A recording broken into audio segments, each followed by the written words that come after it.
saya dan Pak Hatta Rajasa untuk bangsa, negara, dan rakyat Indonesia. Kami berdua akan membawa gerakan perubahan di negara yang kita cintai ini. Yang menciptakan pemilu berintegritas dan damai.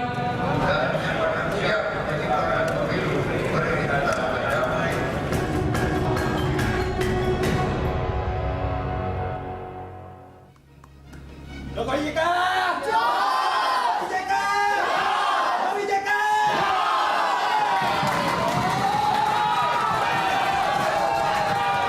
Selamat malam pemirsa. Kita telah mengikuti debat Capres-Cawapres langsung dari Balai Sarbini, Jakarta. Dan kita nanti akan minta tanggapan dari dua kubu, dua pasangan Capres-Cawapres yang sudah bersama saya di Grand Studio pada malam hari ini. Pemirsa, dari kubu Prabowo Hatta ada sahabat Hatta. Kita berikan tepuk tangan. Dan juga dari kubu Jokowi JK ada kawan Jokowi. Ya, dan Anda juga tadi telah menyaksikan bagaimana kemeriahan studio kita pada malam hari ini.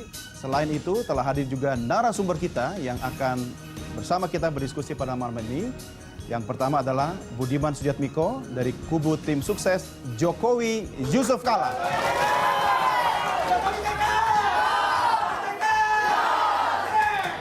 Oke, dan pemirsa, ada juga Castorius Sinaga dari kubu tim sukses Prabowo Hatta.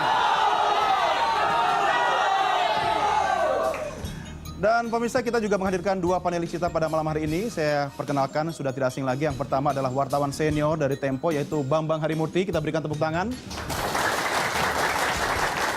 Dan satu lagi, ini bukan cawapres, tapi kebetulan rambutnya sama. Tapi beliau adalah sosiolog, Mas Imam Prasojo. Selamat malam, Mas Imam. Baik, pemirsa, sebelum kita membahas topik pertama kita, masalah demokrasi, kita akan simak dulu cuplikan atau statement dari Capres-Cawapres berikut ini. Mengenai pemerintah yang bersih. Pemerintah yang bersih sama dengan demokrasi adalah syarat mutlak bagi tujuan akhir kita, yaitu Indonesia yang berdaulat, bersatu, adil, makmur, dan yang bisa memberi kesejahteraan pada rakyat Indonesia. Demokrasi bagi kami adalah alat. Demokrasi adalah tangga menuju cita-cita kita, yaitu Indonesia yang kuat dan sejahtera. Kepastian hukum juga harus memberikan jaminan terhadap penghapusan diskriminasi dalam berbagai bentuk, dalam bentuk apapun, dan harus memberikan penghormatan, pemenuhan, dan penegakan atas hukum dan pengakuan atas hak asasi manusia. Pemerintahan Prabowo Hatta akan memastikan bahwa hukum akan memperlakukan setiap warga negara secara setara di depan hukum. Republik ini adalah milik kita semuanya. Harapan rakyat ingin hidup lebih baik, ingin lebih sejahtera. Demokrasi menurut kami adalah mendengar suara rakyat dan melaksanakannya. Ketauladanan. Tidak mungkin hukum itu dapat dilaksanakan tanpa ketauladanan daripada kita semua, khususnya para pemimpin. Jadi para pemimpin apabila ingin melaksanakan hukum, pemimpinnya terlebih dahulu melaksanakan hukum dengan betul. Apabila pemimpinnya ingin melaksanakan dasar hukum itu hak asasi manusia, maka pemimpin itu pula harus taat kepada hak asasi manusia. Tidak mungkin sebaliknya. Itu yang pokok untuk bagi kita semua. Kedua, tentu pemahaman rakyat kepada hukum itu sendiri dan ketaatannya kepada institusi. Baik, teman-teman dan bapak-bapak sekalian yang ada di studio, saya juga harus menjadi wasit pada malam hari ini. Bukan cuma capres-cawapres yang mendapatkan durasi tertentu untuk menjawab pertanyaan. Pertama, Mas Budiman, saya akan berikan kesempatan bagi Anda 2 menit untuk memberikan statement terhadap apa yang disampaikan capres-cawapres tadi. Silakan. Ya, saya pernah berbicara. Tundalah kekagumanmu pada seorang pemimpin yang jago berpidato sampai kamu bisa mendengarnya berdebat. Kemarin Pak Jokowi dianggap tidak mampu berpidato. Tapi dalam acara malam ini kita bisa melihat bahwa beliau mampu menjelaskan argumentasinya dari fakta. Pemimpin yang mampu menjelaskan argumentanya dari fakta-fakta konkret itulah dibutuhkan oleh Indonesia 5 tahun ke depan. Karena sekian lama kita sering disuguhi oleh kemampuan pemimpin berpidato secara normatif, tapi gagal dan miskin dalam menjelaskan fakta-fakta apa yang dikerjakannya. Hampir seluruh argumentasi yang dibangun oleh Pak Jokowi dan Pak JK berdasarkan fakta konkret, pengalaman memerintah, pengalaman memimpin dalam sebuah tata kelola pemerintahan sipil yang bukan berdasarkan komando, tapi berdasarkan dialog. Kedua, Pak Jokowi memulai demokrasi adalah mendengar. Itu adalah gagasan paling dasar dan paling elementer dari demokrasi zaman Yunani. Ketika Sokrates mendengarkan rakyat di pasar, ketika Sokrates berdialog dengan masyarakat umumnya di kota, di pojok-pojok kota, itulah awal tradisi demokrasi di dunia. Mendengar, bertemu dengan rakyat sebelum kita mengenal partai politik, sebelum mengenal DPR, sebelum mengenal negara. Ketiga, Pak Jokowi mulai dengan kata republik. Republik dari kata Latin res publica, demi kepentingan umum. Disitulah yang mau disampaikan. Dia bukan cuma bicara aspirasi rakyat, bukan cuma pemerintahan, tapi demi kepentingan umum. Karena ada juga aspirasi rakyat, tapi tidak sesuai kepentingan umum. Keinginan-keinginan hanya menuruti kehendak konstituen, tapi melanggar konstitusi, jelas itu melanggar kepentingan umum. Melanggar dasar-dasar republikanisme. Dan itu yang disampaikan oleh Pak Jokowi JK. Saya kira itu. Baik, tadi kata Mas Budiman, apa kata Bang Castorius Sinaga? Silakan. Ya, yang pertama adalah bahwa kalau kita melihat pemimpin, kita harus lihat bagaimana konsistensi pemikirannya. Dalam pengertian, kalau kita simak dari pandangan pemikirannya, maka hal yang sangat hakiki untuk pemimpin adalah konsistensi berpikir. Karena dengan demikian, setelah konsistensi berpikir, akan ada langkah yang cukup konsisten juga di dalam implementasi. Prabowo, mulai dari debat yang kemarin, yang debat-debat kemarin sampai hari ini, saya lihat konsisten pemikiran pertama, bahwa dia sangat begitu bersemangat dan ingin membuat Indonesia martabat dan tidak menjadi pecundang. Kedua, oleh karenanya dia selalu menekankan bahwa tidak boleh ada kebocoran kekayaan negara, dan dia ingin mencegah bahwa seluruh kekayaan negara untuk kepentingan rakyat banyak. Yang ketiga, pemimpin juga memang harus membuat semangat di mana ada suatu pencegahan yang terjadi di dalam demokrasi kita. Dia menyebutkan hal yang bagus sekali. Tidak filosofi seperti Jokowi yang sangat Sokrates. Dia menyebutkan sangat pragmatis, sangat aplikatif bahwa demokrasi tidak boleh destruktif, tidak boleh merusak. Kenapa? Karena memang pengalaman kita secara empirik di luar sana, demokrasi itu wani piro, demokrasi itu anarkisme, demokrasi itu semuanya adalah berbau dari masyarakat. Maka Jokowi telah memberi mungkin filosofisnya, tetapi Prabowo sangat mengerti bagaimana membangun demokrasi yang produktif. Yang kedua adalah soal pasangan presiden. Saya lihat, saya jadi terinspirasi bahwa pasangan Prabowo dengan Hatta ini mirip seperti Soekarno-Hatta. Kenapa? Pak Prabowo ini adalah suatu sumber semangat di mana dia begitu berapi-api untuk mencanangkan cita-citanya demi kedaulatan, demi martabat Indonesia. Hatta begitu bagus bertutur, bagus struktur kalimatnya, dan bagus logika untuk implementasinya. Dua-dua ini sangat saling mendekatkan. Yang kedua adalah bahwa pengalaman daripada kedua orang ini sangat begitu lama, malang melintang, tetapi saling melengkapi. Prabowo dengan ketegasan sikapnya, dan kita tidak ragu tentang itu, baik itu di masa lalu maupun ke depan, adalah seorang nasionalis patriotis yang mencoba membangkitkan Indonesia. Dan Hatta, seorang ekonom yang mencoba menerjemahkan kebangkitan Indonesia itu di bidang ekonomi. Nah ini saya kira campurannya baik. Terima kasih.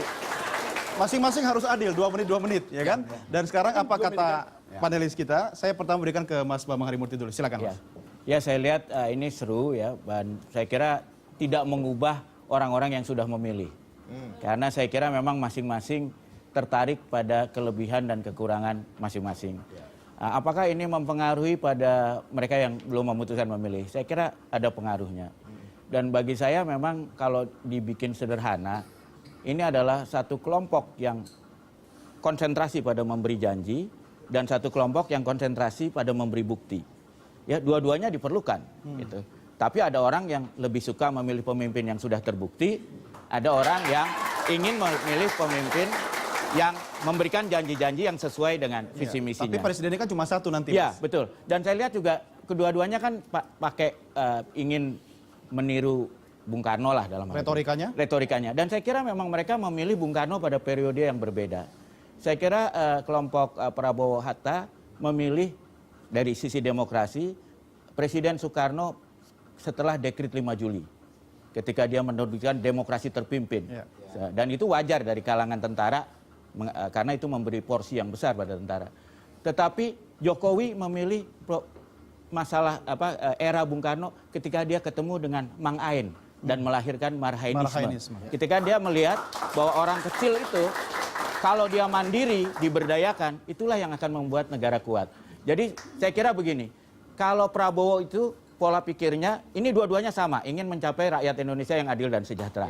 Tapi jalan yang dipilih oleh Prabowo, perkuat dulu negaranya, nanti kalau negaranya kuat, melawan neokolonialisme, neolib dan sebagainya, rakyatnya akan terbawa menjadi kuat. Sedangkan dan Prabowo merasa dia punya visi untuk membawa ke situ. Sedangkan Jokowi saya lihat dia merasa rakyat itu pinter. Jadi dia merasa cukup dengan kita mendengar pada rakyat apa yang dia mau, sebab sejahtera menurut definisi saya mungkin beda dengan sejahtera menurut rakyat. Jadi rakyat itu sejahtera maunya seperti apa? Kemudian dia ingin memastikan itu. Dia ingin menjadi petugas rakyat. Bukan petugas partai.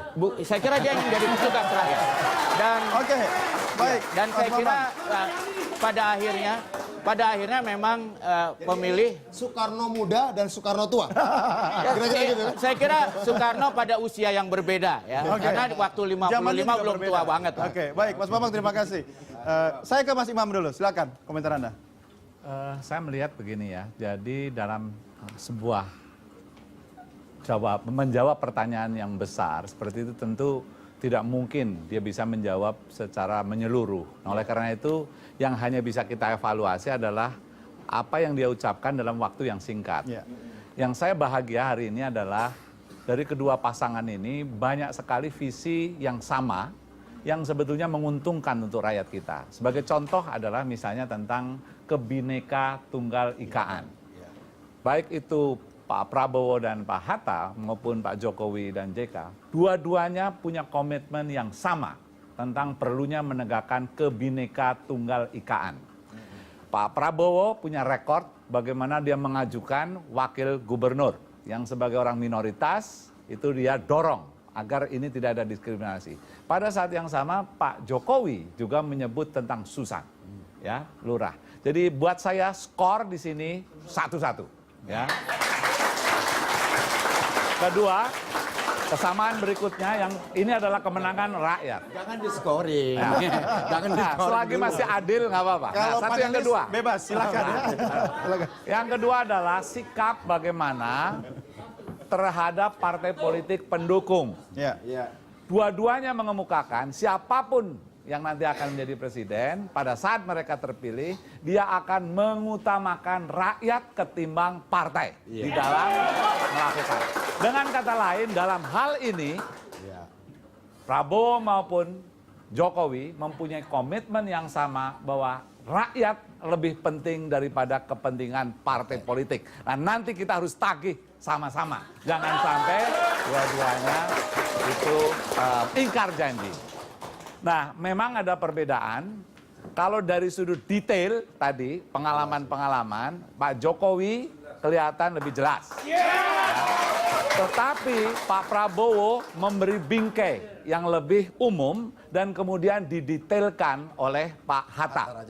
Nah, dengan demikian penonton, pemirsa cocok ya? nanti bisa memilih. Nah, kita melihat Pak JK itu memang lebih agresif di dalam melakukan pertanyaan-pertanyaan kritis. Nah, sayangnya ada juga pertanyaan yang sebetulnya kesempatan buat Pak Jokowi pada saat ditanya tentang melakukan evaluasi kritis. Dan itu tidak dijawab secara fasih oleh Pak Jokowi. Baik. Oleh karena itu di sini ada kekurangan yang dimiliki juga pada saat menjawab pertanyaan itu, tetapi ditolong oleh Pak JK yang kemudian menolong kekurangan itu. Baik. Mas Imam, saya tidak Kita akan ingin kritisi di segmen membingungkan berikutnya, ya. kepada para penonton yang belum memilih, tetapi coba perhatikan secara jeli tentang kesamaan-kesamaan yang ada yang menjadi Ya. kemenangan kita lah. Oke. Kemudian bagaimana mencocokkan antara kata-kata dengan perbuatan, itulah yang nanti akan. Oke, baik. Mas Budiman, Bang Kasto, segmen berikutnya buat Anda. Tapi kita akan break dulu, kami segera kembali sesaat lagi. Tetap bersama kami.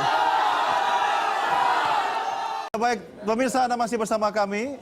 Dan koalisi politik kerap menyandera kandidat terpilih untuk membentuk pemerintahan. Apa yang akan dilakukan oleh dua pasangan untuk menghindarinya? Mari kita simak pernyataan mereka. Terima kasih. Menurut kami yang paling penting parpol harus berani merombak. Ada pola rekrutmen politik yang baru di parpol kita. Sehingga jelas siapa yang terbaik itulah yang diajukan. Seperti yang ada di partai kami. Saya bukan ketua partai, tapi saya dijadikan calon presiden karena ada rekam jejak dan ada, menurut saya, ada prestasi. Memang adalah filosofi yang berbeda barangkali dari kami. Kami bersyukur seperti katakan Pak Jokowi, partai pendukung kami adalah keikhlasan. Tidak ada janji berapa 7-8 menteri sehingga tidak ikatan. Tidak ada janji siapa menjabat apa, menteri apa lebih tinggi, jabatan lebih, kami tidak ada. Ini keikhlasan, ini tidak ada beban sama sekali. Ya kan? Itu yang menyebabkan kami biaya murah. Kalau biaya murah pasti tidak ada tekanan. Kalau biaya mahal ada tekanan, gitu kan? Tetapi saya percaya dengan adagium bahwa tidak ada pengikut yang jelek, hanya ada pemimpin-pemimpin yang jelek. Jadi apabila kita sebagai pemimpin, kita tegas meyakinkan para mitra kita, anggota kita, bahwa kita bergabung dengan syarat kita tidak akan merongrong anggaran negara, APBN, APBD, 1 sen pun. Ini adalah syarat saya. Jangan menempatkan pemilihan SDM, baik menteri maupun pejabat-pejabat penting, itu didasarkan kepada alokasi kepada partai-partai politik. Ini harus tegas dan dijadikan budaya siapapun presidennya. Oleh sebab itu yang terpenting nantinya itu adalah memberikan kesempatan kepada putra-putri terbaik. Dalam bahasa yang lebih sederhana adalah kabinet ahli atau second kabinet. Oke, pemirsa, itu tadi apa yang dikatakan oleh capres-cawapres kita. Dan setiap capres-cawapres memberikan pernyataan di studio, mengangguk-anggukkan kepala para pendukungnya. Yang menarik pemirsa, kalau Pak Prabowo sedang menyampaikan visi misinya, pendukung Pak Jokowi mengangguk-angguk juga. Sebaliknya begitu, kalau Pak Jokowi sedang menyampaikan visi misinya, pendukung Pak Prabowo juga mengangguk-angguk, tanda mengerti. Saya bingung, sebenarnya mereka mendukung siapa gitu kan? Oke, saya mau tanya dulu, sebenarnya Anda semua mengerti nggak apa yang disampaikan oleh capres-capres Anda? Mudah-mudahan begitu. Dan sekarang kesempatan kedua, kita akan berikan kesempatan buat Bang Kasto, 1 menit, kemudian Mas Budiman, setelah itu Anda bisa diskusikan berdua, baru kita minta pendapat dari panelis. Bang Kasto, silakan. Ya, saya kira apa yang ditandaskan oleh Pak Prabowo dan Hatta sangat penting sekali dalam sistem politik kita sekarang ini. Bahwa kalau dibangun koalisi harus dengan syarat, tapi syaratnya harus yang positif. Selama ini kan membangun koalisi dengan syarat yang negatif, bahwa bagi-bagi kursi. Tapi Pak Prabowo mengatakan membangun koalisi dengan tradisi baru adalah dengan syarat yang positif bahwa salah satu pun partai tidak boleh membocorkan APBD dan APBN. Artinya di sini adalah sebenarnya pemikiran yang jelas bahwa partai sebagai yang dianggap sebagai pusat korupsi ingin dibasmi oleh Pak Prabowo. Itu yang paling. Yang kedua adalah dia begitu tegas di mata saya. Even statement dia mengatakan pengikut tidak ada yang jelek. Yang ada adalah masalah di pemimpinnya. Maksudnya pemimpinnya yang jelek? Artinya selama ini kan dikatakan bahwa masyarakatlah yang dikambing hitamkan, masyarakatlah yang salah, anggota-anggota partai yang salah. Padahal pemimpinnya bertanggung jawab. Padahal pemimpin yang rusak. Begitu. Kenapa dipilih pemimpin yang rusak, Bang? Justru ini sekarang paradigma Prabowo. Meletakkan tanggung jawab moral pada pemimpin. Oke. Nah, kalau ini Kalau ini digabungkan dengan konsistensi pandangan dia, ketegasan dia, dan konsistensi pemikiran dia yang memberikan bahwa persoalan yang utama adalah mencoba untuk menegakkan pemimpin yang tegas, maka masalah Indonesia akan bisa Oke, diatasi. tahan di situ Bang Kasto. Mas Budiman, komentar Anda. Ya, dikatakan oleh Pak Jokowi soal mekanisme rekrutmen.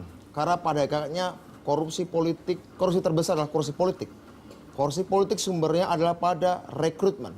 Ya. Jika rekrutmen kepemimpinan negara oleh partai politik ditentukan oleh jabatan di dalam birokrasi partai politik, maka mau tidak mau keterikatan kepada partai terlalu tinggi. Sehingga kemudian ya setiap pemimpin harus lewat partai politik, terutama untuk kepemimpinan nasional menurut Undang-Undang Dasar.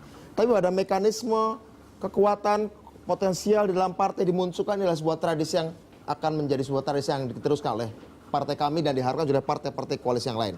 Kedua, bahwa kemudian soal penyusunan kabinet Pak JK mengatakan keikhlasan. Saya kira setiap orang bisa berbicara baik, bisa berbicara positif tentang sistem politik yang ideal, tidak ada bagi-bagi. Tapi sebenarnya yang bisa kita lacak adalah ada nggak faktanya? Jelas sejak awal kepemimpinan atau koalisi JK dengan Pak Jokowi dengan JK, jelas sejak awal secara eksplisit mengatakan tidak ada bagi kursi. Jadi ini sebenarnya bukan informasi baru. Tapi saya agak baru sebentar. Budiman, agak baru dengan bagaimana permintaan PKB yang mengatakan bahwa Menteri Agama dari NU? Oh, tidak ada kesepakatan tentang itu. Berbeda dengan koalisi.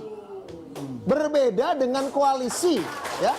Berbeda dengan koalisi sebelah yang sejak awal berbicara soal menteri itu menjadi satu perbincangan utama, ya, sejak awal. Kalau pasangan Jokowi JK tidak ada satupun sejak awal. Bahkan Pak JK sendiri selaku orang kader Golkar tidak dicalonkan oleh Partai Golkar. JK di Surabaya, lalu JK menawarkan ke Kofifa untuk jabatan menteri.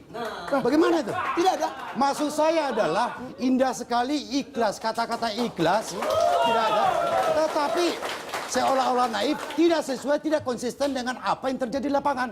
Baik itu tentang jabatan Menteri Agama harus dari NU yang diminta oleh PKB, maupun dari tawaran JK kepada Kofifa agar tetap jadi jubirnya Jokowi. Ini harus dikelirkan dulu. Oke, dijawab dulu. Silakan. Yang menentukan penyusunan kementerian itulah hak prerogatif presiden.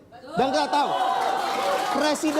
calon presiden kami adalah Bapak Joko Widodo. Yang nyusun Pak Jokowi berarti? Pak Joko Widodo adalah yang kalau jika terpilih mempunyai mandat atau hak prerogatif untuk menyusun kabinet. Sehingga tidak pernah ada satu kata pun terucap dari beliau menawarkan jabatan apapun. Orang boleh meminta, orang boleh berharap, ya, setiap orang boleh berharap, setiap orang punya motivasi politik, ya. Tapi ini adalah kepemimpinan. Di sini ditegaskan soal kepemimpinan. Bu Mega nggak ikut campur? Tidak. Ini adalah hak prerogatif presiden terpilih. Inilah yang saya kira harus jujur kita Pak Budiman. Kata Doni tadi, Ibu Mega tidak ikut campur. Saya bertanya Bang. Ya, siapa yang percaya kalau Ibu Mega tidak ikut campur? Sebentar.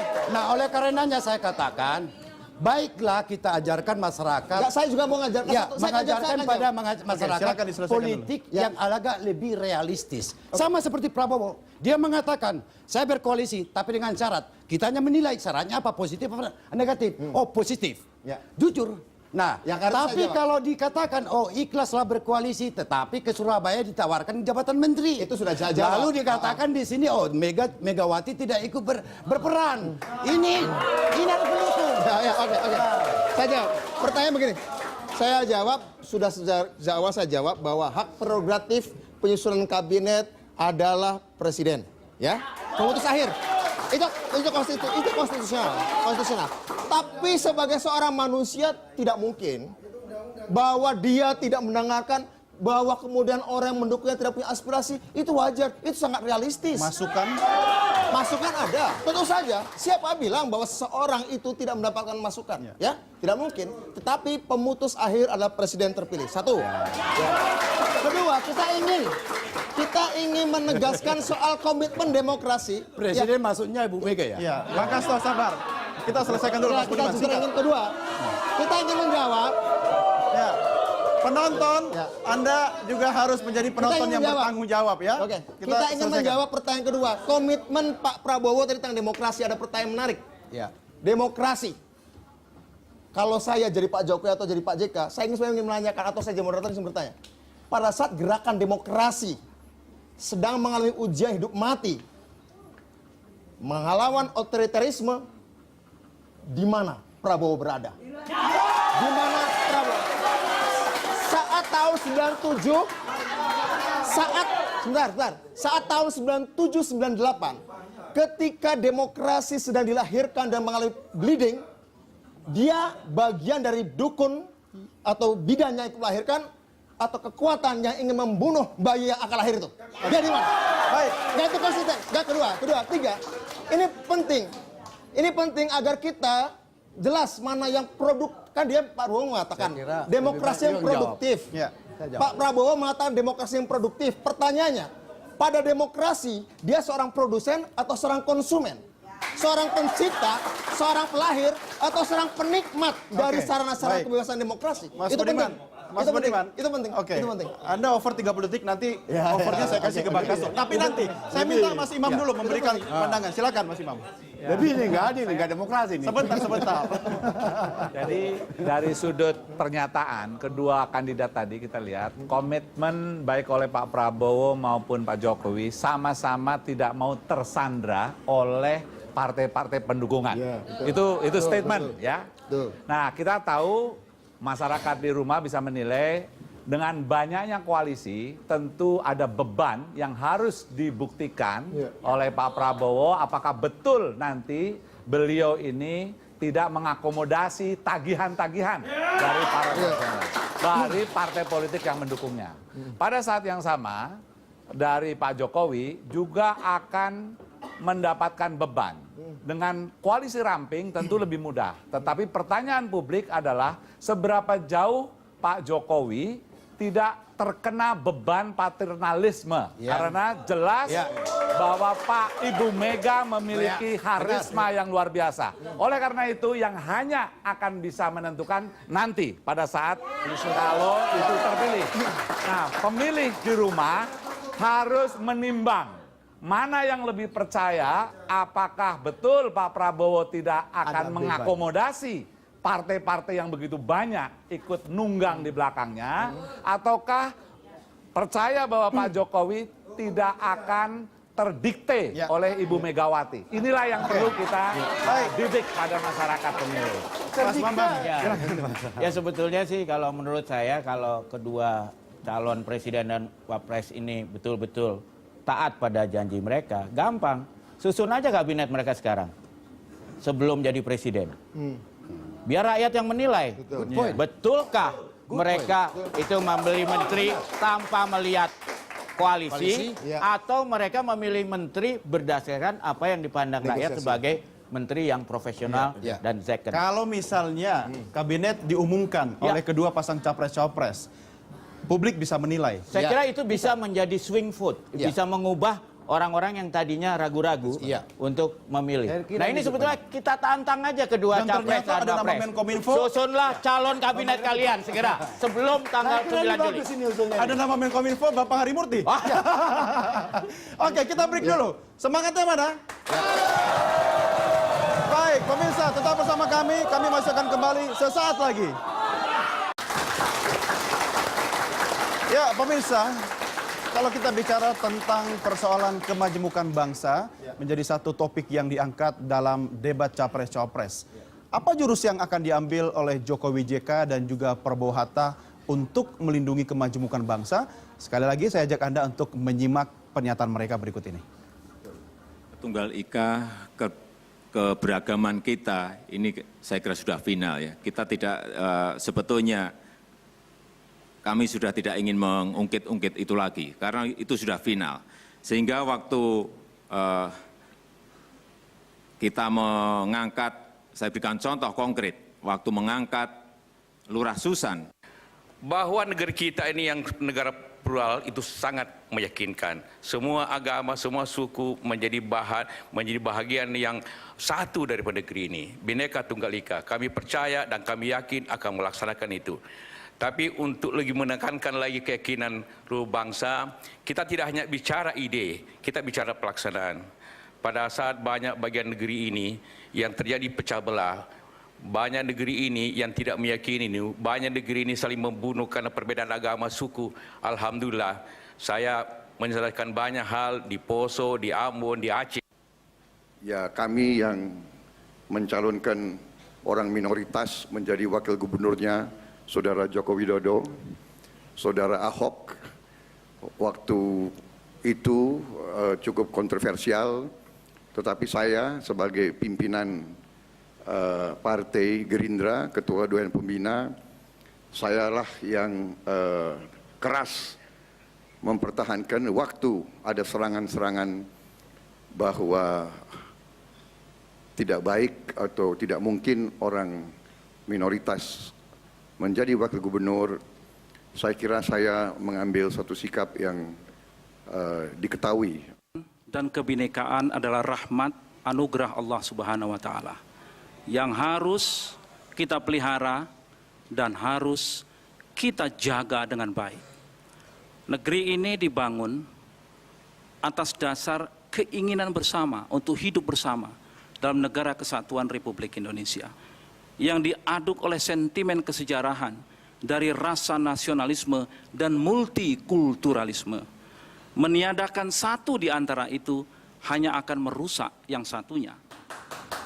Ya, pemirsa, kita bicara tentang keberagaman. Kali ini saya berikan kesempatan pertama ke Mas Budiman dulu, kemudian setelah itu Bang Kasto, setelah itu Anda berdua boleh saling berdebat tentang apa yang disampaikan masing-masing. Tapi ingat, sekali lagi, 1 menit untuk Anda, 1 menit untuk Anda. Ya. Wasitnya penonton. Silakan Mas Budiman. Ya, pasangan Jokowi JK adalah pasangan doers, pasangan pelaku, pasangan pekerja. Waktu yang banyak mereka pakai adalah waktu untuk menjelaskan fakta-fakta tentang bagaimana kasus yang mikro lurasusan sampai menyelesaikan konflik-konflik agama horizontal di Poso, di Ambon, juga konflik antara Aceh dengan NKRI. Bahkan prestasi Pak Yusuf Kala pernah diminta untuk mendamaikan konflik di daerah Thailand Selatan, Patani. Artinya apa? Ada pengakuan dari dunia internasional bahwa prestasi Pak JK terutama dalam menyelesaikan konflik-konflik antar etnis, antar agama menjadi terbukti. Pak Jokowi sikapnya dalam mempertahankan lurasusan. Artinya apa? Sikap ini bukan sekedar berdasarkan azas universalitas hak asasi manusia, tapi juga konstitusi. Konstitusi mengatakan bahwa setiap orang, apapun agamanya, memiliki hak untuk mendapatkan amanah dan menjalankan program-programnya. Saya pikir tidak ada sesuatu yang luar biasa disampaikan oleh Pak Jokowi JK tentang retorikanya, tapi isi dan prakteknya saya pikir lebih dari meyakinkan untuk mengatakan bahwa keduanya terbukti dalam menjaga Bhinneka Tunggal Ika kita. Saya kira benar, Pak Budiman. Dan untuk pluralisme, kemajemukan, bahkan Prabowo sebenarnya sudah mempraktekkan, ya, bahkan di atas tingkat lurah. Kalau Jokowi masih di tingkat lurah Susan, ini Prabowo sudah di tingkat gubernur dan wakil gubernur. Karena Prabowo lah sebenarnya, maka ada yang disebut dengan akibat demokrasi, ada Ahok yang etnis Chinese bisa jadi wakil gubernur. Itu perjuangan dia. Nah, oleh karenanya cuma sampai wagub aja, gubernur nggak boleh. Ya sekarang Jokowi mau jadi presiden begitu loh. Ini kan sejarah. Nah, ini jadi semua yang jadi presiden Jokowi atau Prabowo? Maksud saya, di sini adalah Prabowo. Bentar. Prabowo telah memberikan karpet merah kepada pluralisme sehingga ada mobilitas vertikal bagi multi etnis di negara ini. Baik itu pada Ahok maupun kepada Jokowi yang sekarang. Nah, oleh karenanya saya kira itu tadi statementnya Pak Jokowi. Itu udah final. Bagi saya sebenarnya, sebentar. Bagi saya sebenarnya statement Jokowi katakanlah kebinekaan di Indonesia itu sudah final. Agak tanda tanya saya. Apakah dia mengelak untuk menjawab itu? Karena untuk secara sosiologis, persoalan demokratisasi dimanapun itu ada, tantangannya adalah memang menjaga dan melestarikan pluralisme kebinekaan di dalam praktek demokrasi itu. Artinya belum final kita di dalam rangka untuk menjaga yang disebut dengan pluralisme. Yang saya pertanyakan dari Pak Prabowo bukan apa yang disampaikan. Saya pikir tidak ada yang salah dari pernyataan Pak Prabowo. Ya. Pertanyaan adalah ketika praktek konkret di dalam menggalangkan dukungan bagi pencapresannya, Pak Prabowo mengakomodasi kelompok-kelompok. Sebentar, belum selesai. Bagaimana mengakomodasi dan kemudian menerima Bahkan kita lihat ada salah satu partai pendukung koalisinya membuat perjanjian dengan sebuah kelompok dan membuat kesepakatan-kesepakatan yang sifatnya hampir mirip dengan manifesto awal mereka, yaitu soal pemurnian, ya. Meskipun itu direvisi, soal teks manifesto direvisi, tapi kemudian dalam prakteknya mengakomodasi kelompok-kelompok yang selama ini terkenal dengan gagasan-gagasan atau praktek-praktek anti pluralisme. Nah, sikap Pak Prabowo harus lebih tegas pada tantangan konkret ini. Saya pikir itu yang menjadi tantangan Pak Prabowo. Ya.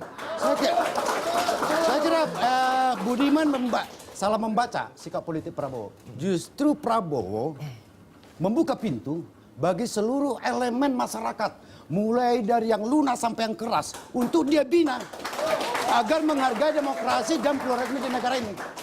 Kalau ada pandangan seolah-olah istilahnya itu in group dan out group berdasarkan dengan sikap politik yang radikal, saya kira justru inilah yang menciptakan, ya kan, yang menciptakan suatu permusuhan di dalam masyarakat yang pluralis.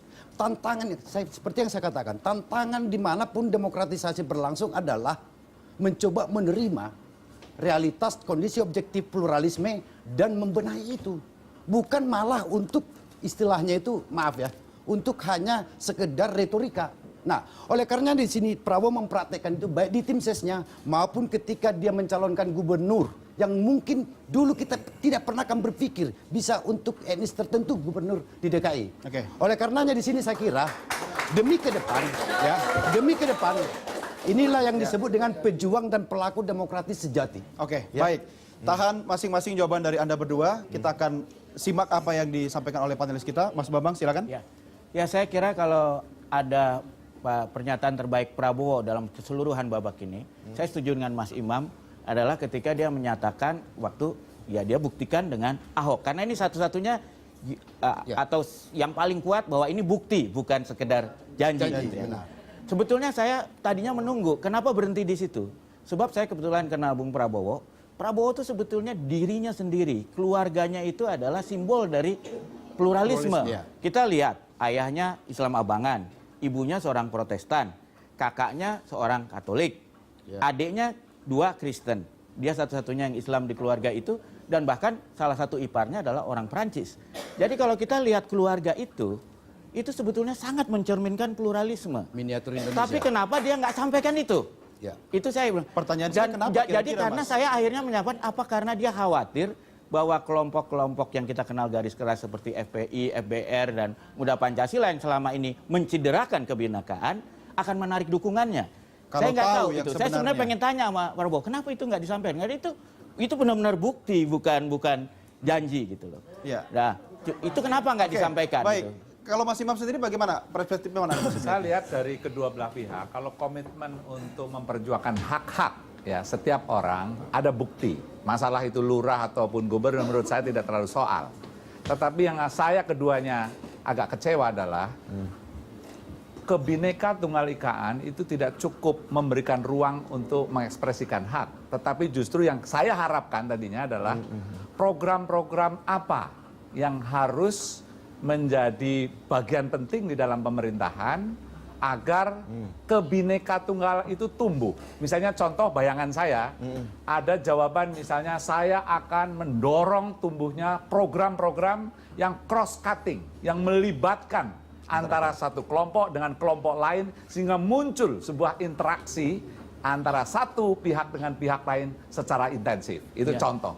Ada misalnya keterlibatan energetik. Dan itu adalah inti dari kebinekaan sesungguhnya, Kebineka Tunggal Ikaan sesungguhnya. Nah ini dari kedua belah pihak tidak keluar. Oleh karena itu saya anggap keduanya gagal untuk mendeliver sebuah agenda yang harusnya dikemukakan untuk memperkuat program. Dan satu lagi. Pemirsa, dalam debat capres-capres tadi, calon wakil presiden Yusuf Kala sempat menanyakan tentang cara Prabowo Subianto untuk melindungi hak asasi manusia. Lalu apa jawaban Prabowo? Kita simak cuplikannya.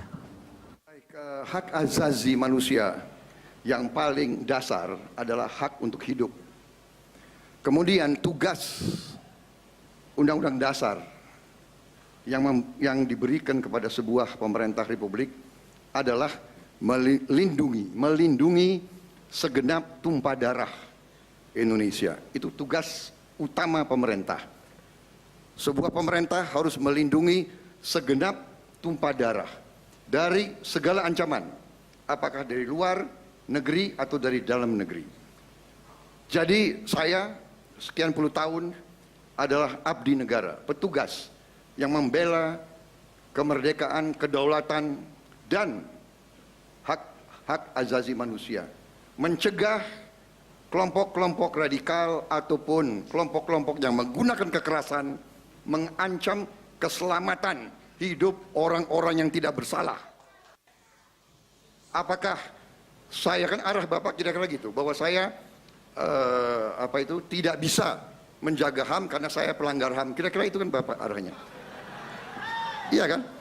Padahal Bapak tidak mengerti, justru kami ini di tempat-tempat yang susah, di mana-mana sering harus ambil tindakan untuk keselamatan rakyat Indonesia yang banyak.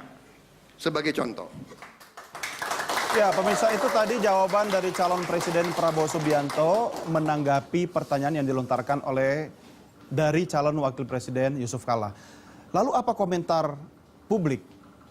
Suara rakyat, suara Tuhan katanya. Tapi rakyat yang ada di studio belum bersuara ya. Kita coba dengar kata rakyat kita yang ada di studio. Silakan, dengan Mbak siapa? Oke. Terima kasih, tes. Silakan, langsung. Ya, saya... Boleh berdiri? Bu Mimi. Ya, tes. Saya Bu Mimi. Selamat malam. Ya, Mimi. Oke. Dari mana Bu Mimi? Tim Jokowi JK. Kebetulan kami juga relawan-relawan ini adalah relawan yang sukarela untuk datang pada malam hari ini. Baik, mungkin pertanyaan lebih tepatnya, saya ingin bertanya atau berkomentar. Kastorius Sinaga. Mohon maaf, Pak Kastorius Sinaga. Silakan. Ya Bapak, artinya kami sudah menonton tadi live bagaimana Jokowi dan JK dan bagaimana juga Pak Prabowo dan Hatta. Yang kami simak adalah sepanjang live tadi adalah ketika Jokowi JK, Jokowi selalu memberikan ruang dan waktu dan kesempatan kepada wakilnya, yaitu Pak JK, Yusuf Kalla, untuk berbicara dan mengemukakan apa yang menjadi program-programnya. Sementara kami lihat adalah Pak Prabowo dan Hatta memberikan ruang yang lebih sempit, baik dari segi waktu maupun kesempatan. Nah, kami takut jika Wapres nanti, sebagaimana yang sudah lalu-lalu, hanya akan dijadikan ban serap. Itu yang kami tidak mau. Mohon tanggapannya. Terima kasih. Memang harusnya yang bisa menjawab yaitu Pak Prabowo sendiri, tapi Anda harus bisa menjelaskannya kepada pertanyaan tadi, Bang Kasto. Ya, pertanyaannya singkat, bahwa pertama adalah saya kira Prabowo juga sangat mempersilahkan JK. Dan kedua, kita dalam realitas sistem mempersilahkan Hatta dalam sistem presidensial kita, ya, sistem presidensial kita memang di dalam Undang-Undang Dasar 45 ada pasal mengatakan bahwa Wapres itu adalah semacam pembantu dari presiden di dalam hal-hal tertentu. Ketika presiden di luar negeri berhalangan, sakit dan segala macam. Artinya memang dalam pengertian kita ketatanegaraan kita harus lebih menonjol, ya kan, leadership dari seorang presiden daripada Wapres. Kalau saya lihat tadi kalau saya nilai tadi di kubu Jokowi dan JK, ini terbalik. JK yang lebih menonjol dibanding Jokowi. Oke. Belum lagi nanti kalau dibandingkan kepada realitas politik. Kalau mereka terpilih, apakah dengan simbol petugas partai tersebut dia juga tersandra dan sebagainya. Oke. Nah, disinilah saya katakan bahwa Pak Prabowo itu seorang pemimpin yang genuine, terbebas dari sandra yang katakanlah partai dan segala macam, dan saling melengkapi dengan harta rajasa. Ya, baik. Mas, sebentar Mas, satu pertanyaan dulu dari teman-teman pendukung Prabowo, silakan. Nih, oke, pendek aja ya, singkat ya. Nama. Ya. Langsung berdiri. Berdiri aja. Sudah berdiri ya? Berdiri aja. Ayo berdirilah kalau begitu. Langsung. Saya menanggapi pernyataan Mas Budiman di awal bahwa Pak Jokowi itu adalah memberi bukti, bukan memberi janji. Ya.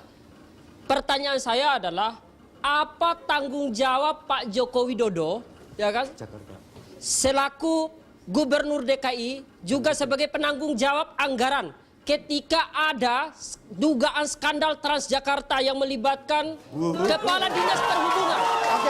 Itu yang pertama.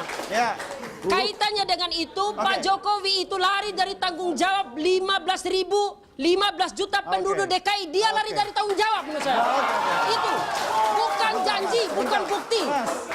Namanya siapa? Nama saya Yoris. Yoris. Bang Yoris. Ya. Bagus Yoris. Sebentar. Kamu sangat terbuka Yoris. Bagus. Saudara bukan? Bang Yoris, Anda bertanya atau marah-marah?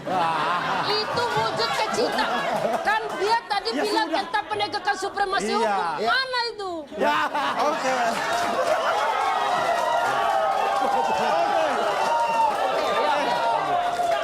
Sudah. Oke. Saya kan cuma tanya. Saya Kenapa? pengagum Mas Budiman ini kok bela pemimpin kayak gitu. Saya kan Sudah.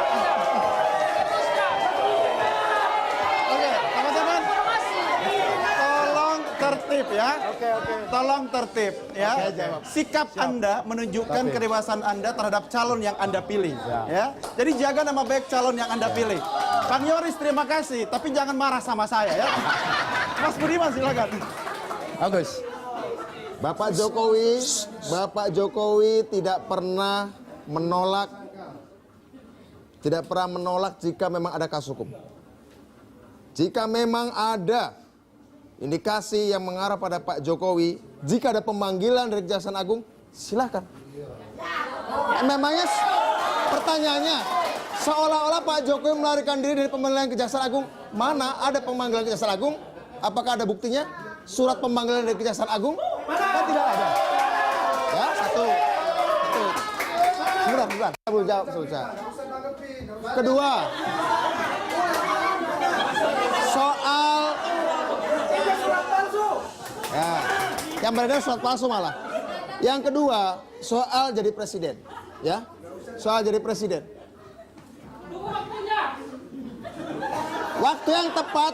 Waktu yang tepat bagi seorang untuk menjadi pemimpin adalah ketika sejarah memanggil. Ya. Sejarah mengetuk pintu setiap orang, tapi hanya sedikit orang yang berani membukakan pintu untuk menerima sejarah itu masuk, dan Pak Jokowi berani. Pak Jokowi tidak pernah mendaftarkan diri kepada partai atau partai lain untuk jadi calon presiden, ikut konvensi atau apapun, tidak pernah. Ya, baik.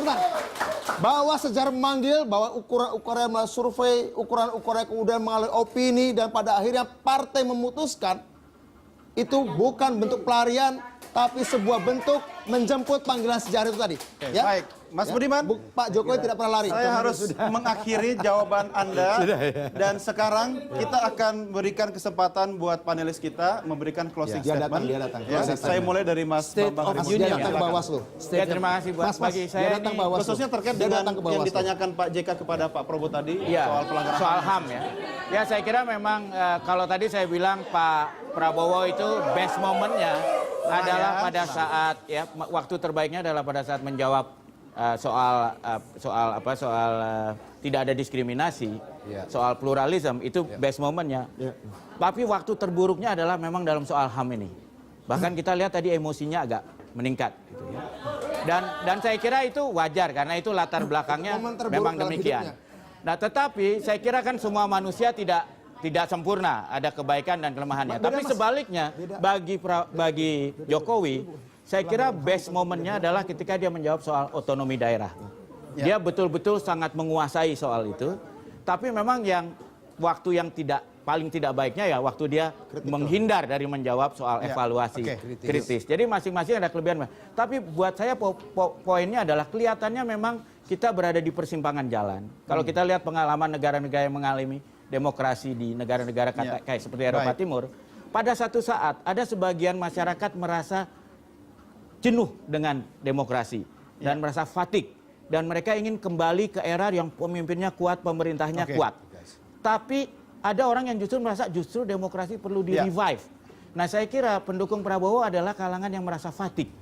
Sementara pendukung dari Jokowi adalah orang-orang yang merasa justru reformasi perlu dikibarkan. Karena itu kita lihat orang-orangnya juga kira-kira melambangkan seperti demikian. Mas Imam, waktunya sangat terbatas. 1 menit saja, silakan. Saya merasa bahagia, baru kali ini, kalau ini dianalogikan pertandingan sepak bola, ini adalah pertandingan yang nggak pakai main sabun. Artinya betul-betul serius. dari kedua belah pihak. Nah, kalau melihat pemainnya, dua-duanya ini saya lihat dua pemain profesional yang tidak melakukan sliding tackle yang tidak sportif. Nah, yang saya khawatir adalah penontonnya. Ya. Nah, oleh karena itu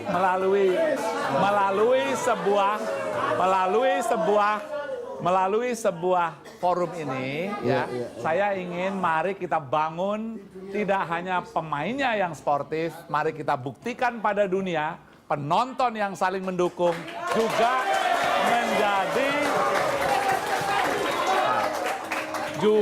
menjadi penonton yang sportif yang akan menjadi kontributor penting membangun demokrasi Indonesia yang sehat. Baik, Mas Imam terima kasih, Mas Bambang terima kasih, Bang Kasto terima kasih. Sudah dapat SMS dari calon presiden sudah. Sudah selesai sampai di sini. Dan seperti yang dikatakan Mas Imam tadi, ya. Bang Kasto dan Mas Budiman, kita pengen melihat nanti di akhir acara ini Anda semua bisa bersalam-salaman seperti tadi capres-capres dan khususnya penonton berpelukan nanti ya sama semua ya. Tetap bersaudara kita. Tetap bersaudara. Orang semua bersaudara. Pemirsa, selama 4 jam kita sudah bersama dalam live event capres-capres. Semoga Anda mendapatkan inspirasi untuk menentukan pilihan terbaik Anda pada Pilpres 9 Juli yang akan datang. Saya Doni The Kaiser. Sampai jumpa.